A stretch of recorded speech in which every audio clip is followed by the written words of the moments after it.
Hola París, ¿cómo estáis?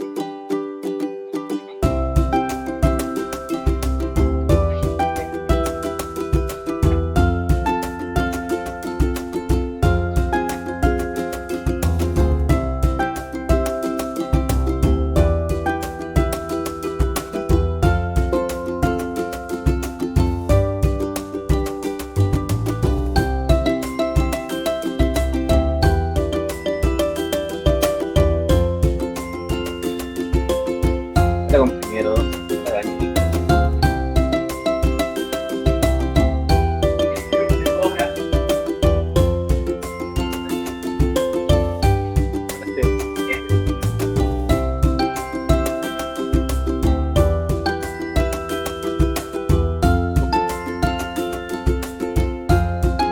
Salió que la profesora Dani no se pudo.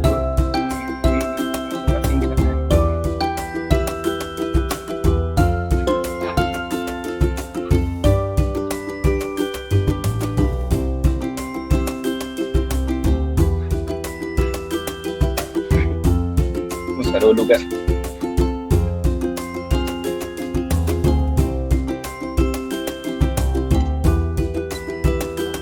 Ay, sí. Hola, de nuevo. Hola de nuevo. Sí, ya. Vamos a esperar que suene un poquito más de gente, como un poquito más de 30. Mientras tanto, Daniel, si nos puedes contar cómo fue estudiar el doctorado que hizo allá en Estados Unidos, sería interesante saberlo antes de empezar.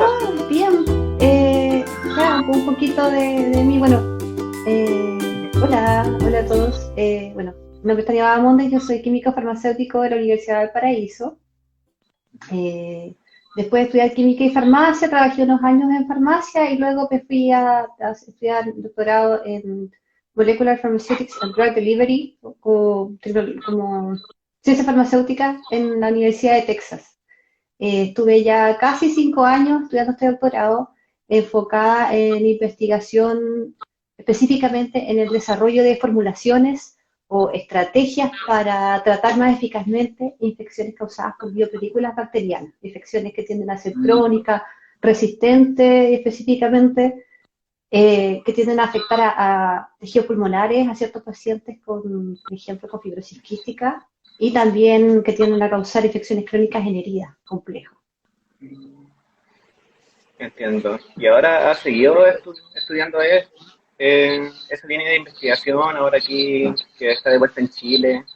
Sí, ¿O ha cambiado completamente la línea? no cambió tanto. Tengo una muy buena colaboración con Caroline Weinstein, creo que hicimos las líneas de investigación funcionaban súper bien, precisamente por el tema de las heridas. Ahí teníamos algo en común y he podido, bueno, desde la pandemia, pero he podido adjudicarnos proyectos que nos van a permitir seguir investigando esto. Ella tiene bueno, toda la expertise en la parte de ingeniería de tejido, desarrollo de matrices para ayudar a acelerar la cicatrización en heridas complicadas.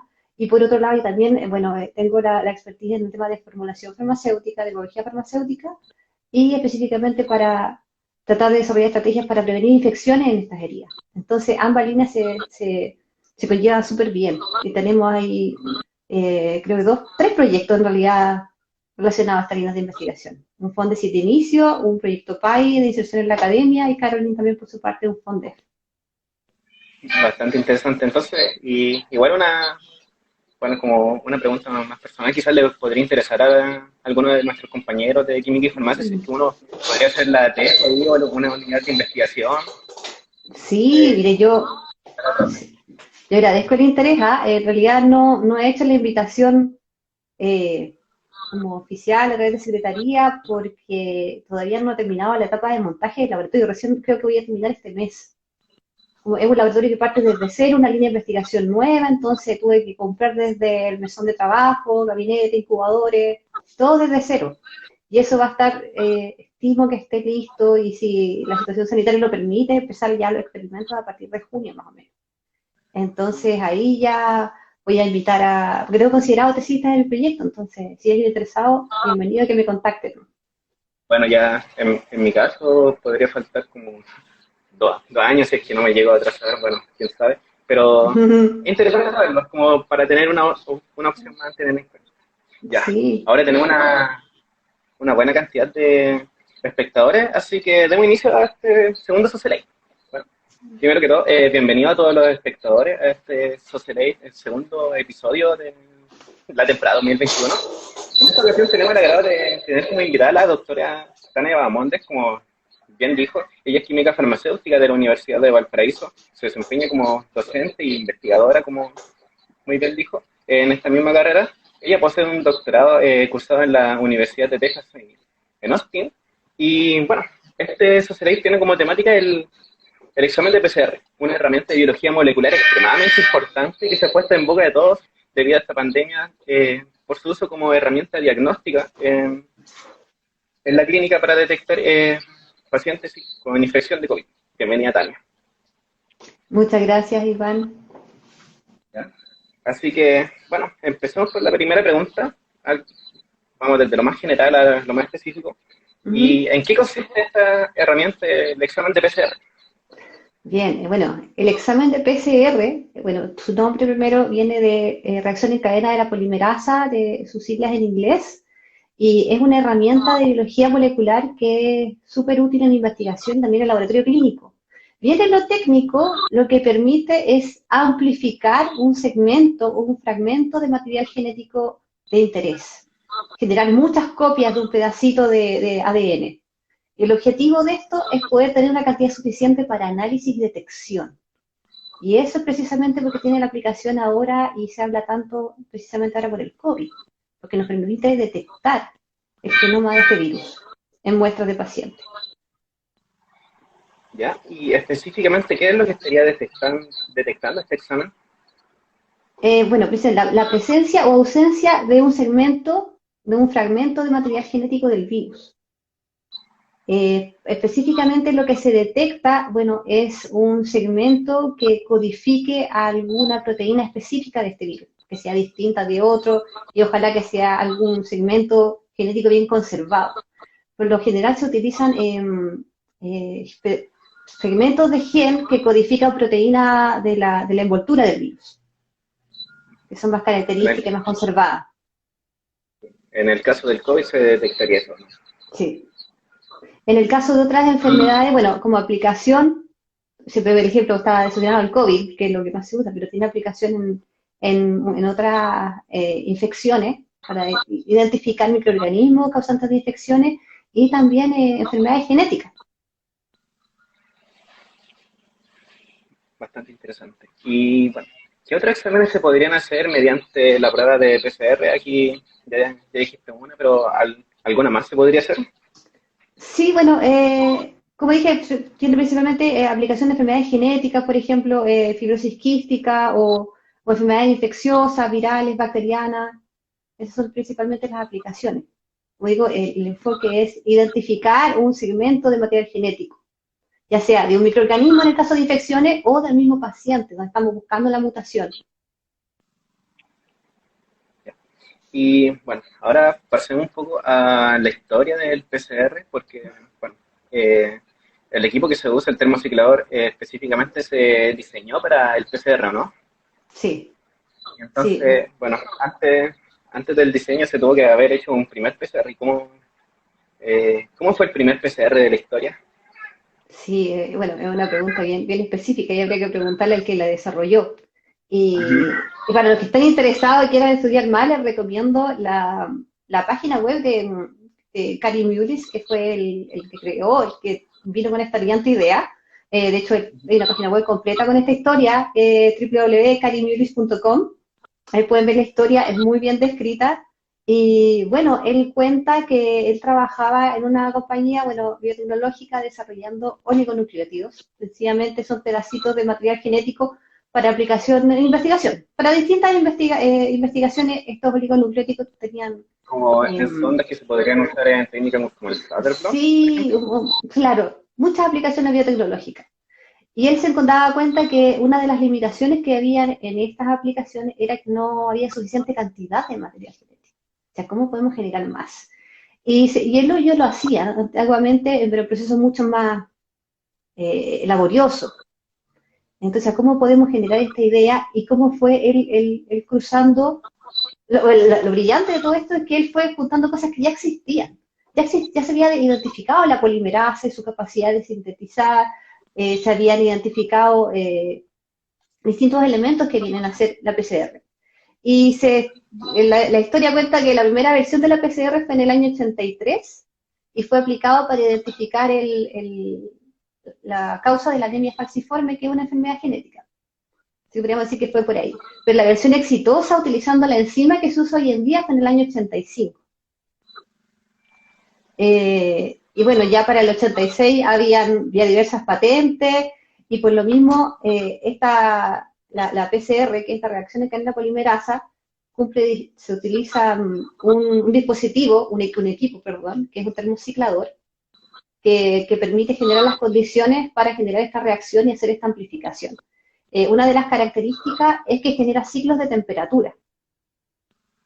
Y antes del equipo, esto se hacía de forma manual, o sea, imagínense en un incubador o en un baño termorregulado, tantos segundos, moviendo de un lado al otro manualmente el tubito, hasta que finalmente salieron los equipos.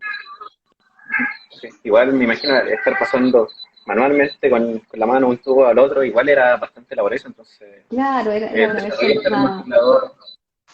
Salieron ya después, exactamente. Bueno, pasando un poco a algo más técnico, ¿qué es un primer, partidor, cebador y cuál es la función que cumple en el PCR? Sí, eso es una pregunta bien técnica, es muy difícil de abordar, pero como decíamos anteriormente, el objetivo de la PCR, si vamos con el ejemplo del COVID, ¿cierto?, es poder identificar la presencia o ausencia de un fragmento de material genético de interés. Para esto lo que se hace es amplificarlo, es decir, generar muchas copias de lo que uno está buscando. Y lo que permiten los primers o cebadores es posicionarse en la muestra que contiene el ADN, ¿cierto? Por ejemplo, en el caso de COVID, un paciente infectado, se hace la obtención de la muestra, este hisopado, ahí esperamos que haya material genético del virus, y ahí está el material genético molde, ¿cierto? O hay un ruido de fondo ahí. No sé si es retorno que... Pero... ¿Sí? ¿Ahí se escucha mejor? Bien. Es que creo que era un sonido por aquí en la calle cerca de donde vivo, no sé si un poquito. Sí, bueno, uno parte con un ADN molde, ¿cierto? Un ADN de un paciente, uno quiere identificar una mutación. Bueno, los primers lo que permiten es posicionarse en este ADN molde para que la enzima pueda comenzar a amplificar el fragmento desde esa posición. Entonces permiten definir cuál va a ser la extensión de esta copia que vamos a generar, y vamos a generar millones de copias. Y los iniciadores son pequeños segmentos de ADN, son chiquititos, se ubican en posiciones opuestas de fragmentos de ADN. Bueno, acordemos que el ADN es una cadena larga, hay una parte solamente que queremos amplificar y se ubican en posiciones opuestas, de modo que cuando la enzima se ubique, comienza a amplificar en ese sentido, y vamos generando esas copias. Y bueno, relacionado a esta pregunta, ¿y cómo es el proceso para diseñar estos primers? Bueno, para el diseño de primers, uno tiene que saber cuál es la secuencia del gen de interés. Para eso esta información está disponible en librerías, por ejemplo, del Instituto Nacional de Salud de Estados Unidos, el NIH, que ellos tienen bases de datos completas que se van completando con información de secuenciaciones. Y en el caso, por ejemplo, del COVID, lo primero que se tuvo que hacer fue secuenciar este virus, ¿cierto? Surgió esta pandemia, había pacientes con estos síntomas, se obtuvieron muestras. Lo primero que hubo que hacer es secuenciar el genoma del virus. Entonces, identificaron el virus, que creo que son cerca de 30.000 bases en este genoma. Luego se identificó, bueno, cuál de estas partes, de todo el genoma del virus es más conservado. ¿Qué parte podemos usar para poder identificarlo? Y para eso se seleccionaron distintos genes más conservados, que sí que presentan menos variabilidad, y en función de eso uno diseña los partidores. Y los partidores generalmente son pequeñas bases de unos 15 a 40 para que se puedan posicionar, ¿cierto?, dentro de este fragmento de gen que queremos amplificar. Bastante más chico comparado con el genoma total del virus. Exactamente. Hace un momento. Y, bueno, y al final, hablamos hace un rato de el termociclador que va incubando la muestra a distintas temperaturas. Entonces, ¿de qué dependen esas temperaturas en un programa de termociclado? Bueno, las temperaturas dependen de las etapas. O sea, para generar estas múltiples copias hay tres etapas clave. La primera etapa clave es la de separar el ADN, ¿cierto? Se separa las hebras del ADN para que primero se puedan posicionar los primers en su lugar y luego comienza a actuar la enzima. Entonces se describen estas tres etapas. Pero estas tres etapas tienen una acción óptima a distintas temperaturas. Es por eso que necesitamos un equipo que genere distintas temperaturas en un corto tiempo. Entonces, la primera etapa, la de separación de ADN, uno necesita aumentar la temperatura para que se rompan los puentes de hidrógeno que unen estas dos cadenas, y esto es cerca sobre 90 grados. Entonces, uno necesita llegar sobre 90 grados para separar las hebras. Luego la temperatura tiene que bajar para que los primers se puedan ubicar y se puedan generar estos puentes de hidrógeno de nuevo. Pero la temperatura no puede bajar mucho tampoco para que la hebra no se cierre. Y eso se estima que es cerca de los 50 grados. Y una vez que los primers están posicionados, la temperatura vuelve a subir a cerca de 72 grados, que es la temperatura óptima de acción de la enzima. Entonces, primero, se abre la hebra de ADN, se posiciona el primer y comienza a actuar la enzima. Y estos ciclos se repiten múltiples veces, entonces cada vez se van generando dos copias nuevas. Estas se van duplicando. O sea, perdón, la cantidad original se va duplicando. Y de eso dependen las temperaturas.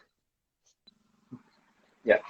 Ahora en el chat hicieron una pregunta bastante interesante porque al principio dijimos que el PCR, el objetivo es obtener hartas copias del ADN para poder hacer análisis, pero al principio se necesitó secuenciar el genoma del virus y preguntan qué método de secuenciación se utilizó para el caso del coronavirus.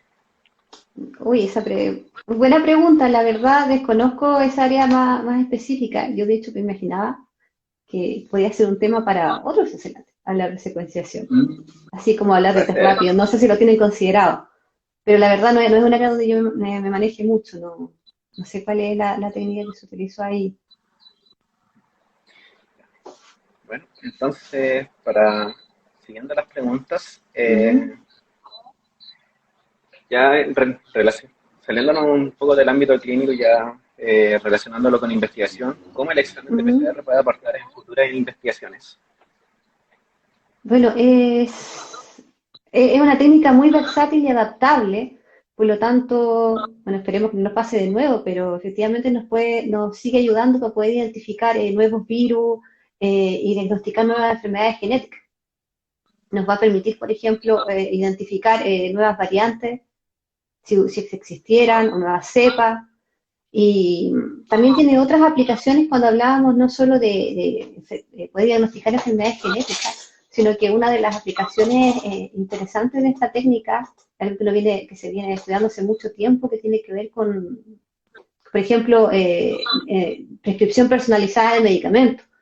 Esta técnica nos puede ayudar a identificar distintos tipos de mutaciones en enzimas que metabolizan medicamentos. Entonces nos podría ayudar a prescribir medicamentos no solo en función de los síntomas o la enfermedad, sino que también en función de cómo cada persona individualmente metaboliza distintos medicamentos. Entonces, esa es también una aplicación distinta, un poco diferente de las que habíamos mencionado antes. Pero como digo, es muy versátil como uno diseña los partidores para lo que uno quiere. Es muy versátil. Ya, y bueno, ahora volviendo ya al tema clínico, solamente se podría ocupar una muestra por así decirlo, un raspado de hisopo nasofaringio para la detección del coronavirus. Bueno, hay otras opciones de muestra, pero hay que considerar que es una de las ideales porque es un virus respiratorio. Es un virus que presenta tropismo por el tejido respiratorio, es decir, afinidad. Se va a concentrar más en estos tejidos del sistema respiratorio más que en otros. También hay que considerar el acceso a la muestra. Por lo tanto, el el hisopado nasofaríngeo es uno de los más asequibles, pero también se pueden utilizar otros cuando hay ciertas, no sé, contraindicaciones, por ejemplo, gente que sufre de mucho sangrado nasal, por ejemplo, está la opción de hisopado orofaringio, y también se usa hisopado de las glándulas salivales o saliva, también, que son alternativas que, de hecho, últimamente la saliva ha mostrado también una súper buena rendimiento para estos análisis. Pero, como digo, el tipo de muestreo va a depender del microorganismo y la afinidad. Y como este es un virus respiratorio, es una de las mejores muestras. Sí. Bueno, con esa pregunta también se respondió otra pregunta que teníamos, que era de que si qué ¿Sí? otro tipo de muestras se pueden hacer, y como bien tú dijiste, va a depender Sí, finalmente del organismo. exactamente. Sí. Sí. Y bueno, ¿provoca algún tipo de efecto secundario la toma de muestras nasofaringias? Eh, bueno, a ver, bueno, una de las cosas que podría generar es malestar local y hay personas que son más afectadas por sangrado nasal, podría ser alguno de ese tipo. Pero si es buen muestreado, está bien muestreado, está aplicando una buena técnica, no debiera haber problema. Pero es por lo mismo que se han visto muestreos alternativos, porque, por ejemplo, una muestra de saliva es mucho más fácil de obtener y no se necesita un personal como altamente capacitado en este tipo de muestreo. Y eh, bueno, volviendo, Ujú. ¿cuál es la frecuencia de la aparición de un resultado falso positivo y un falso negativo cuando se toma un examen de PCR? Mira, la técnica PCR, si, bueno, si está bien ejecutada, entendiendo un buen muestreo y todo eso, es muy buena, tiene os digo, un muy buen rendimiento.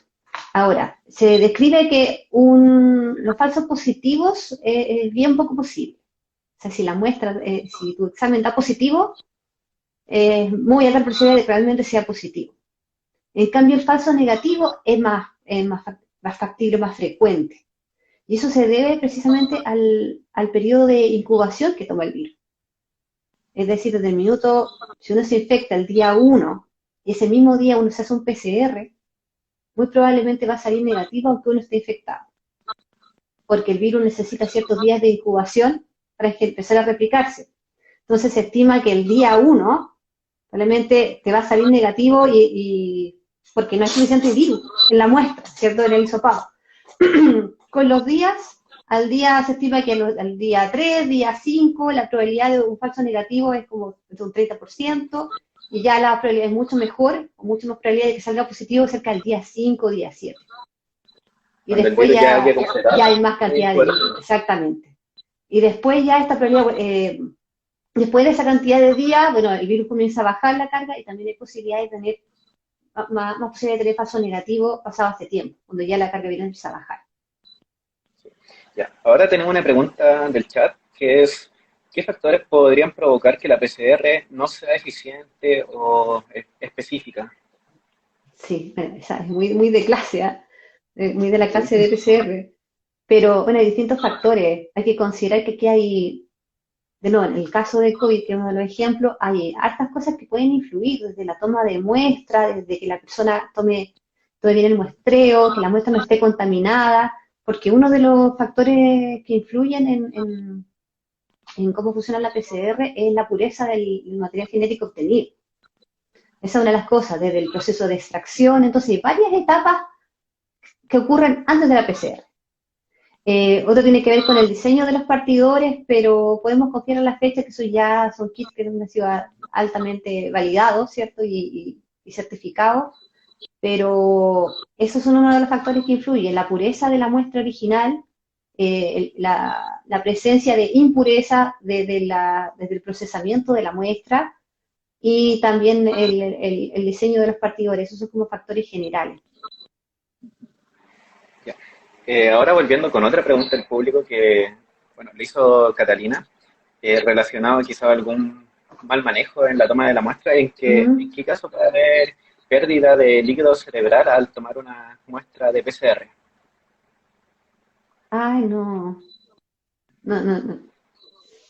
No es algo de lo que yo me manejo como más clínico, ¿no? Sí, no, Podría no sabía ser, hasta esa pregunta, ¿no? De hecho, no escuchaba un caso así. sí.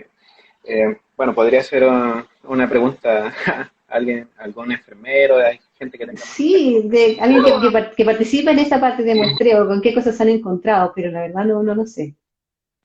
me imagino que usted nunca habrá tomado alguna muestra de nasofaringe para hacer un PCR.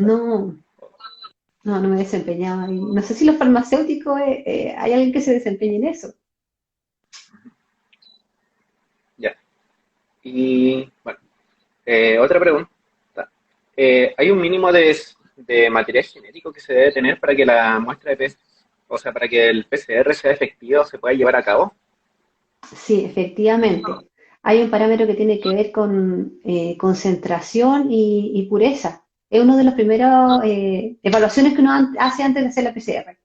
Independiente que sea COVID o de otro ensayo, uno comienza con toma de muestra, extracción del ADN y luego uno evalúa si tiene una cantidad suficiente o no.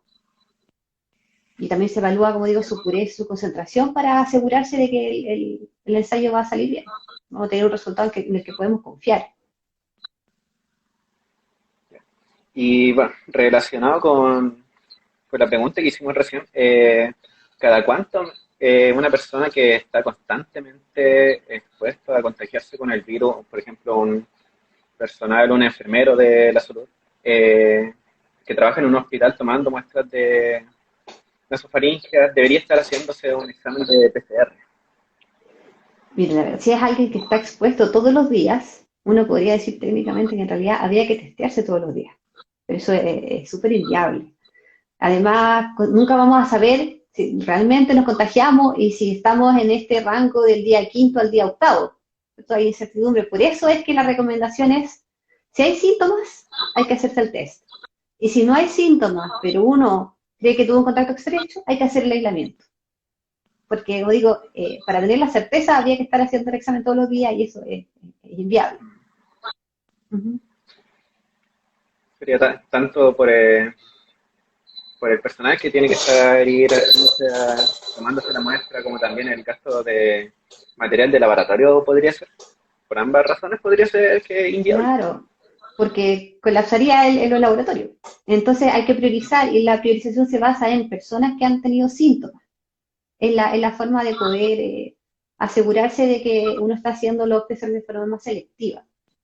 Y si uno cree que tuvo un contacto estrecho con alguien que era positivo para el COVID, mejor es hacer el aislamiento mientras no haya síntomas. Entonces uno asegura que uno no sigue contagiando. Sí. Bueno, siempre hay que prevenir y para evitar que el virus se siga Uh -huh. difundiendo y también podamos salir, ¿no?, de las cuarentenas. Que me imagino que a muchos nos tiene un poco aburrido estar tanto en cuarentena. Bueno, Sí, ha sido digamos mucho que tiempo. Uh -huh. sí, ya. Bueno, ¿cuánto tiempo después de un contacto estrecho podría tener un resultado positivo? Recién dijimos que hay un periodo de incubación donde Sí, estaríamos dando negativo.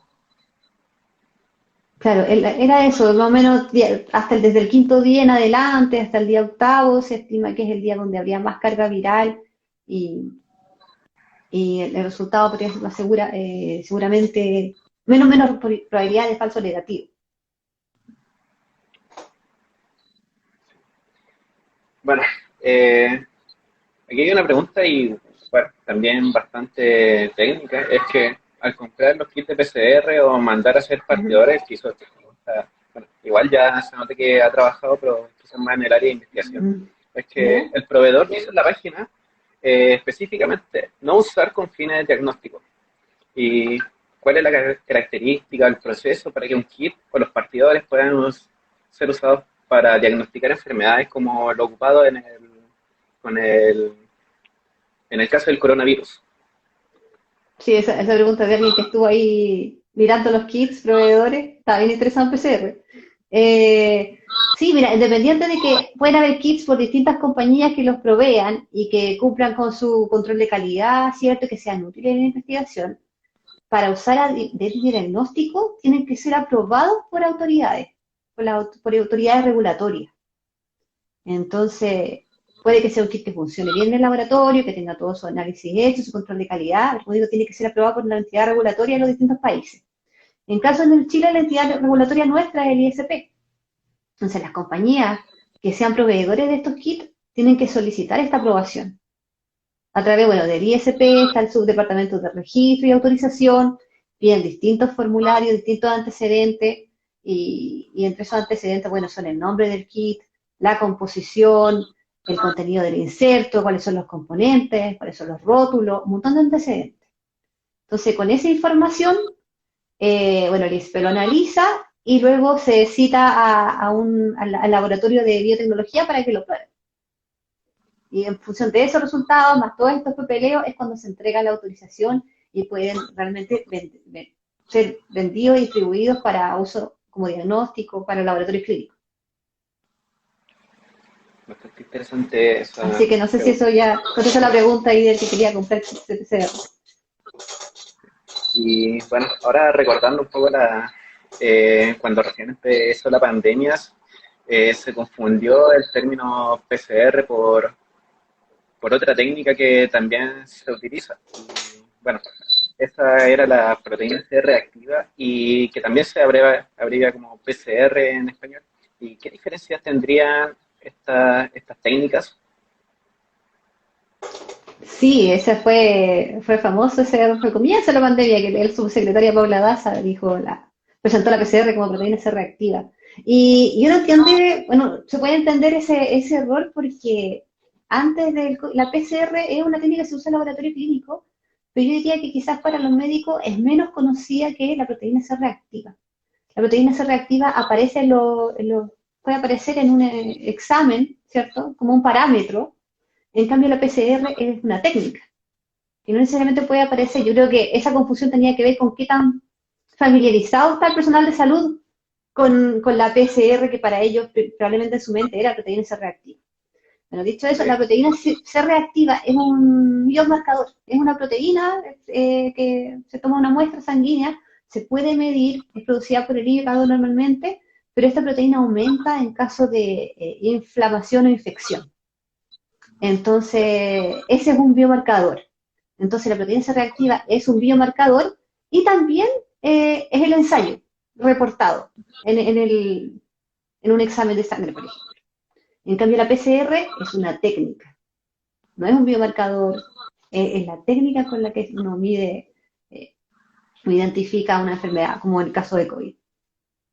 Ahí dice, proteína C reactiva no es una técnica, claro. Sí, mal no recuerdo, se mide para marcador de inflamación, ¿o no? Claro, inflamación o infección no es muy específica, pero es una señal. O sea, una vez con ese examen, si uno ve esa proteína elevada, se hacen más exámenes para investigar en profundidad. Entonces serían dos, ¿cómo se llama? Este PCR, la reacción en cadena de la polimerasa y la proteína C reactiva, ¿se podrían ocupar como exámenes complementarios en el caso del coronavirus? Sí, pues podría ser, que entregan información distinta, en otras infecciones también. Sí. Bueno, entonces lo que nos quedamos con esto es que dan información distinta, como bien te dijiste. Ahora, una pregunta del público es ¿cuál sería la diferencia entre un test de antígeno o test rápido con el PCR? Buena pregunta. ¿Ustedes tienen, yo curiosidad, les devuelvo la pregunta, ¿tienen una charla ahora de test rápido? ¿Lo tienen planificado? Que creo que sería bueno, sería súper complementario. Pero sí, bueno, un test de antígeno o los test de anticuerpos son test serológicos, lo que hacen es identificar proteínas. ¿Ya? No estamos hablando de material genético, estamos hablando de proteínas. Son un poquito menos específicos que la PCR, pero tiene la ventaja de ser más rápido. Y la diferencia es, bueno, el método. En el caso, bueno, la PCR, ¿cierto? Esta es la técnica molecular que ya hablamos, y los test de antígeno por lo general están basados en anticuerpos. Son test basados en la técnica de inmunocromatografía, donde se usan anticuerpos específicos marcados para identificar antígenos en la muestra. Y en ese caso, lo que estamos identificando son alguna proteína del virus.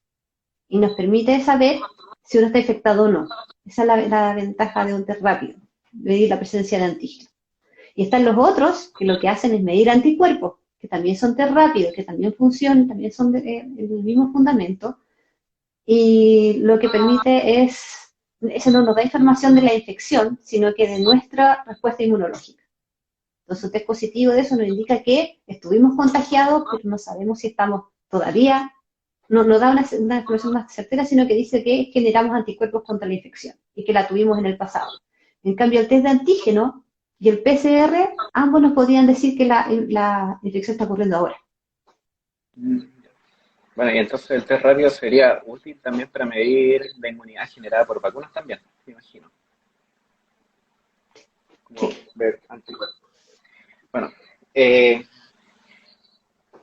¿hay conocimiento si es que algún medicamento puede afectar la toma de la muestra PCR o alterar los resultados? La toma de la muestra, no.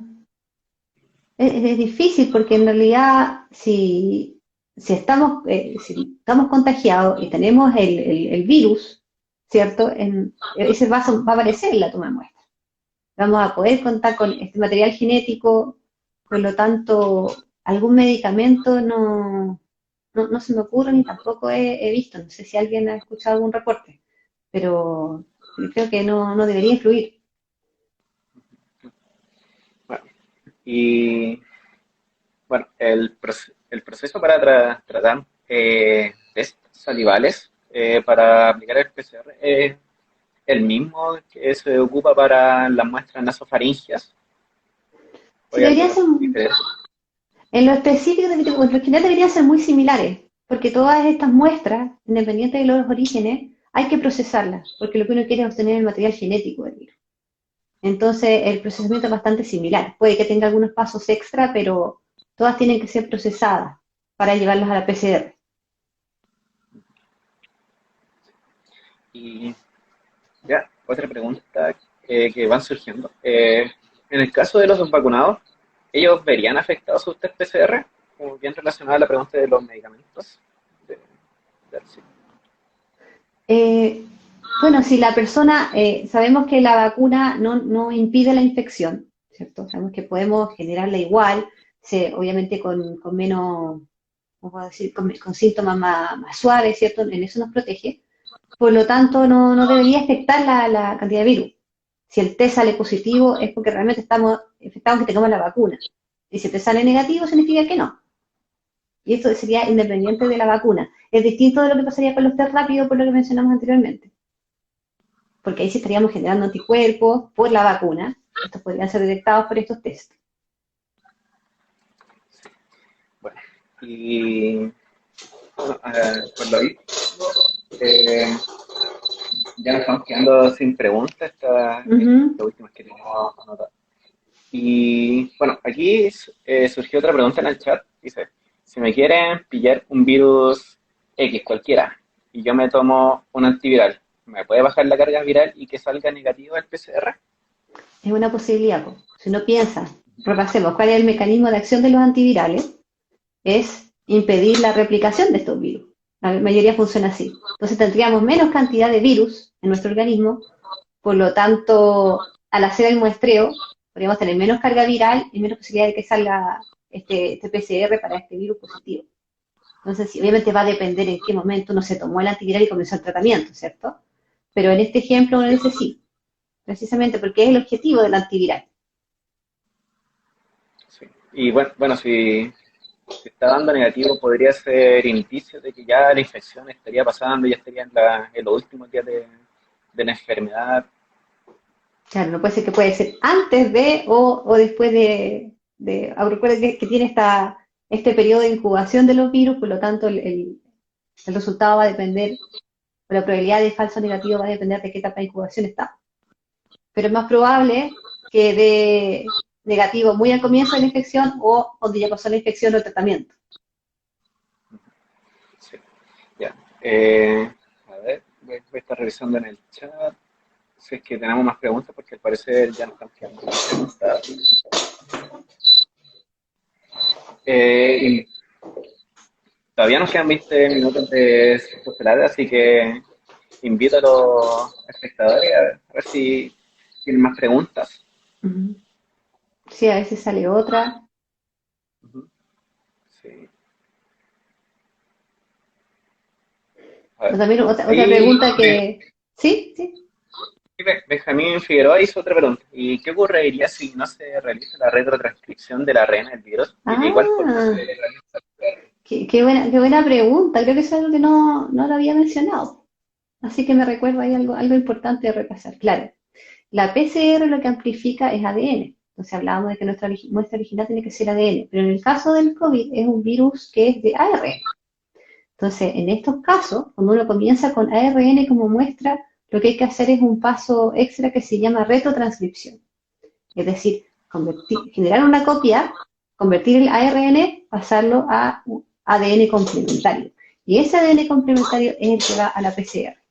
Por lo tanto, si, creo que la pregunta se me perdió, pero era ¿qué pasa si uno comienza con ARN? ¿Sí? Sí, Claro, eso mismo. no se replicaría. Los primers no se posicionarían correctamente y la, la amplificación no resultaría, porque la función es ir amplificando ADN y adicionando ciertos nucleótidos de para ADN. No resultaría con ARN.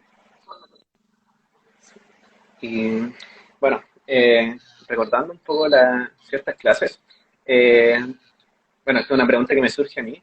El ARN mensajero, bueno, se me ocurre relacionar la pregunta que hizo Benjamin, Uh -huh. es que finalmente se traduce para generar proteínas. Entonces, este nivel de ARN mensajero, realizar la retrotranscripción para obtener ADN, podría ser indicio de actividad de ciertas proteínas, de cómo se están, de los niveles de traducción en una célula. O sea, sí, bueno, uno de los estudios es ver cómo se están expresando una proteína en específico. Si uno, por ejemplo, quiere estudiar la expresión de una enzima, qué tan diferente es entre una persona y otra, uno lo que hace es estudiar el ARN mensajero. Entonces se hace extracción de ARN y luego se hace la conversión a ADN complementario para hacer el análisis. Y ese análisis nos entregaría información de qué tanto se está expresando de forma indirecta. A través del ARN mensajero uno podría decir ya qué tanto se expresa esta proteína o no en esta persona, en este paciente, por ejemplo. Ya. Y ahora para recalcar la Ahí, diferencia entre los ¿sí? test o sea, perdón, para recalcar la diferencia entre los test rápidos y el PCR, es de que si hay test rápidos que puedan detectar finalmente la presencia de un virus específico. Sí, era solo ejemplo de los test de antígeno. Eso nos podrían estar dando indicios de la infección que está ocurriendo. Se entiende que no nos dicen, no necesariamente dicen que está el virus íntegro, pero sí nos habla de que hay circulantes proteínas del virus, partes del virus. Entonces eso podría decirnos ya, estamos infectados o tuvimos una infección. Esa es la información que nos entregaría un test rápido de antígeno. Y bueno, visto que, bueno, hago un último llamado al público si es que ¿Sí? tiene alguna pregunta. Ahí hay una nueva, ¿no? Sí, con las nuevas cepas, ¿eso no? Sí, con las nuevas cepas del COVID es más difícil que un PCR salga positivo porque este evolucionó, recordando que evolucionar es un cambio Sí, sí. y ya no se puede medir el tren. Esta es una pregunta bien interesante. Bueno, no sé si todavía están reportadas nuevas cepas, y quizás eso es algo importante de aclarar antes de entrar a la pregunta, cuando se habla de variantes y de cepas. Bueno, en general los virus tienen mutaciones durante su replicaciones, pero normalmente cuando estas mutaciones son pequeñitas, no son muy grandes, se habla de variantes.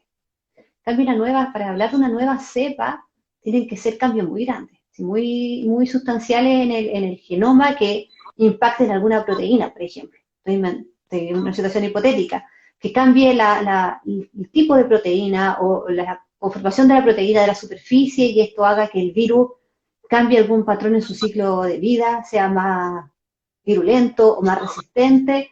Cuando cumple con esa característica, ahí se habla de una cepa. Entonces, si se habla de variantes, realmente no es algo tan grande o tan relevante. En cambio, que si sale una nueva cepa, puede que nos dé un poco más de miedo, ¿cierto? Para que tengan una idea de la diferencia en los términos. Entonces, para estos estudios, código PCR va bien de la mano con la secuenciación para situaciones puntuales por ejemplo, lo que se hace es, bueno, se sigue usando los kits que tenemos porque están diseñados para regiones bien conservadas. O sea, se espera que, dependiente de estas mutaciones, estas zonas cambien menos, entonces nos permita identificar distintas variantes y que sigan dando positivo, si es que la persona está contagiada con esta variante.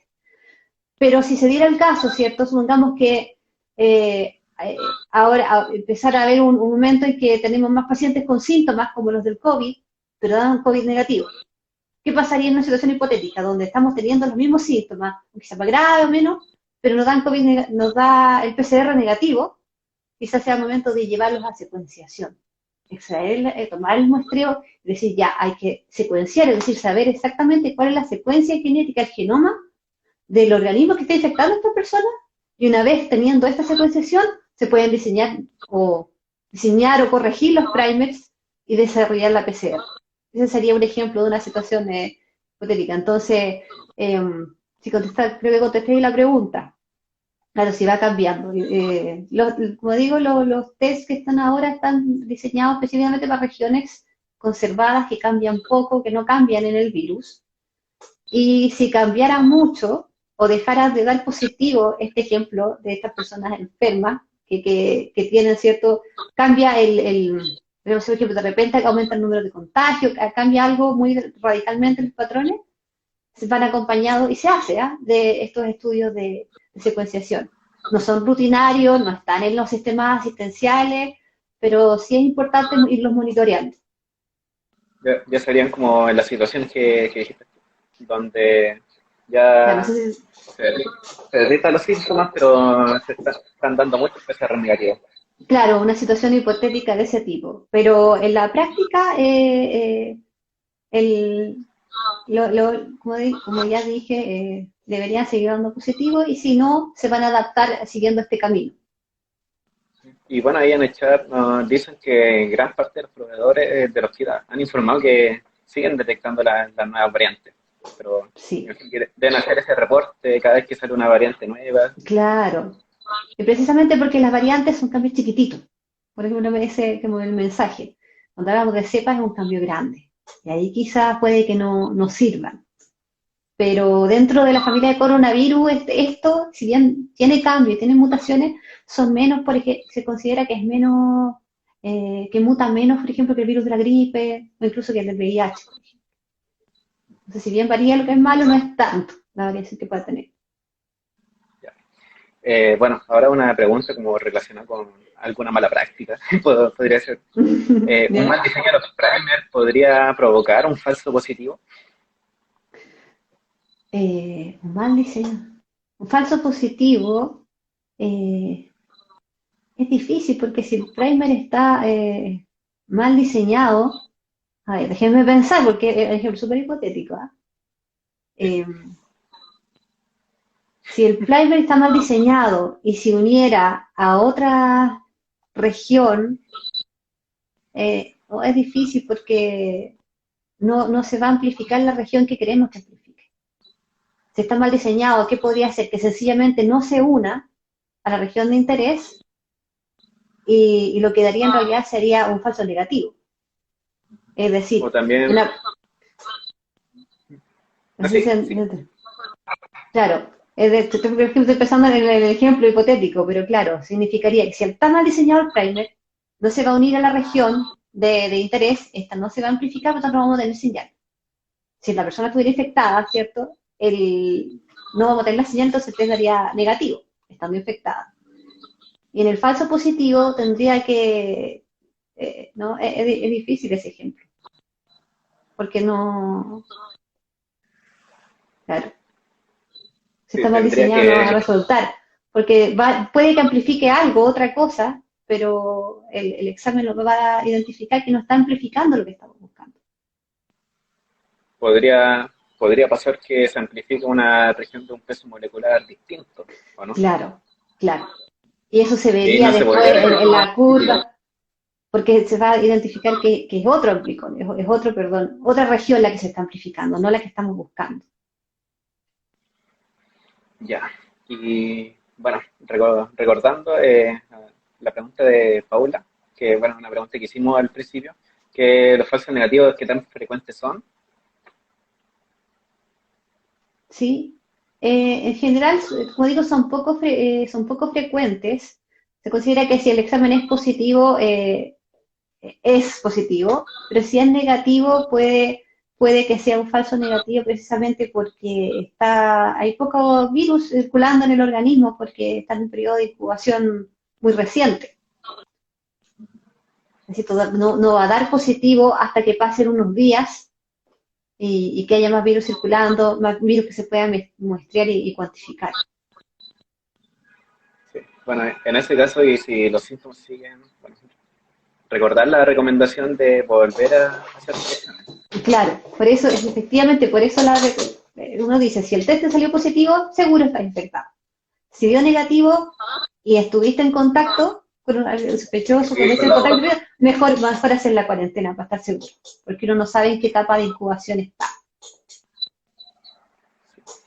Bueno, y bueno, con esta pregunta ya nos estamos acercando a la hora del término del Socialite. Bueno, todavía nos quedan unos 8 7 minutos. Ujú. Si hay más preguntas del público, recuerda, es la última, Sí, pero la última posibilidad para que hagan estas preguntas, así que están curiosos. sí, Preguntas. fueron preguntas bien técnicas, se parecía harto a la clase de biología molecular, pero sí, al final quizás el mensaje es que efectivamente esta es una técnica versátil, no solamente que se aplica a COVID, sino que ahora, claro, siempre sale social COVID y muchos de los ejemplos que mencioné, pero que no pase lo mismo que pasó años atrás un poco con el test de ELISA, estoy cambiando un poco de tema, que era el que se usó para el VIH, entonces muchas veces se asociaba ELISA con VIH cuando ese test sirve para muchas otras enfermedades, así como PCR sirve para muchas otras aplicaciones. Esta es la más famosa, ¿cierto? La que más ha hecho hablar de esta técnica, pero es muy versátil. Sí, a ver, ahí dice, en el laboratorio clínico ciertas muestras amplificaban cerca del final de la serie de ciclos y se informaba negativa. Es muy probable que una próxima muestra del mismo paciente pueda amplificar antes y bueno, se corta el mensaje positiva. Pero está buena la pregunta porque hablaba de los ciclos, que fue algo que también tuve curiosidad en su momento.